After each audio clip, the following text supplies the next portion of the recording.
Allah of the Koran versus the true God, the Iran-Israel war.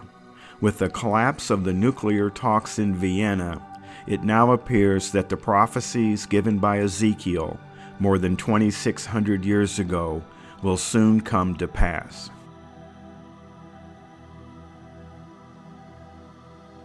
Why does the God of Islam want to destroy the Israelites so badly? What is it about the Israelites that the God of Islam so greatly fears? In the Quran, Allah is constantly worried about the Israelites and worries even more about Jesus. There are more than 40 verses about the Jewish people, and there are more than 50 verses about Jesus.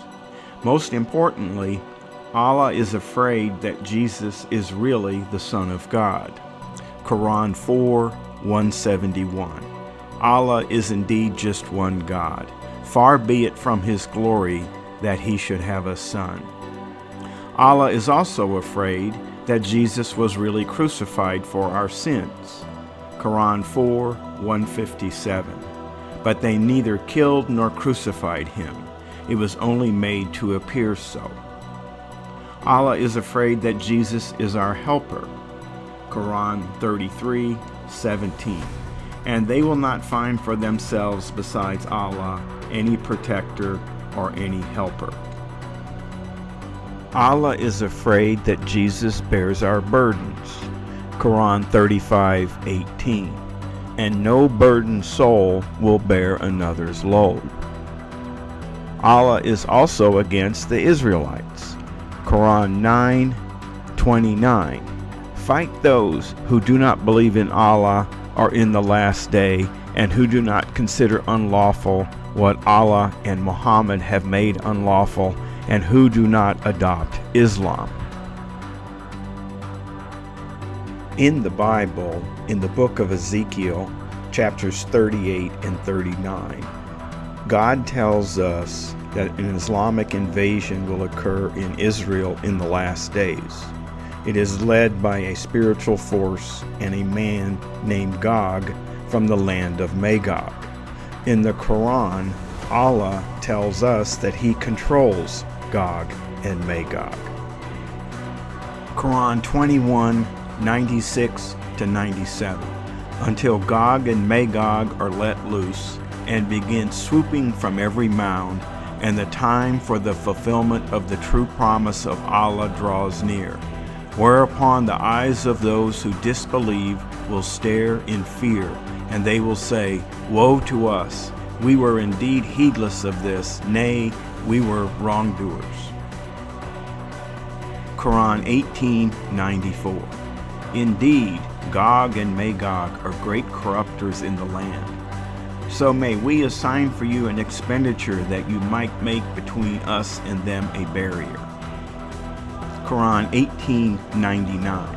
And we will leave them that day surging over each other, and then the horn will be blown, and we will assemble them in one assembly. In Ezekiel 38 and 39, the true God tells us what is really going to happen to Gog and Magog. The word of the Lord came to me, Son of man, set your face against Gog of the land of Magog, the chief prince of Meshek and Tubal. Prophesy against him and say, This is what the sovereign Lord says. I am against you, Gog, chief prince of Meshek and Tubal. Ezekiel 38:1-3. On the mountains of Israel you will fall, you and all your troops and the nations with you. I will give you as food to all kinds of carrion birds and to the wild animals. You will fall in the open field, for I have spoken, declares the sovereign Lord. I will send fire on Magog and those who live in safety in the coastlands, and they will know that I am the Lord. Ezekiel 39:4-6.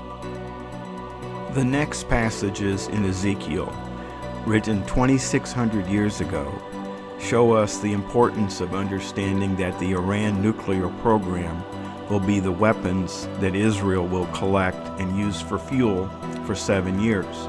Only nuclear weapons would provide fuel for 7 years.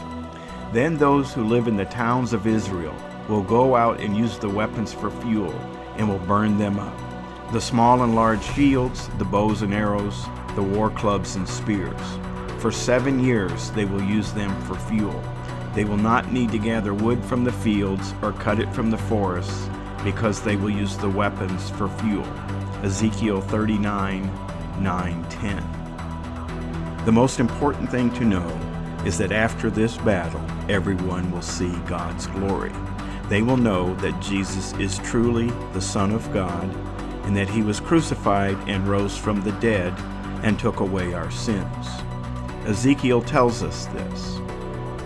I will display my glory among the nations, and all the nations will see the punishment I inflict and the hand I lay on them. From that day forward, the people of Israel will know that I am the Lord their God. Ezekiel 39, 21 to 22.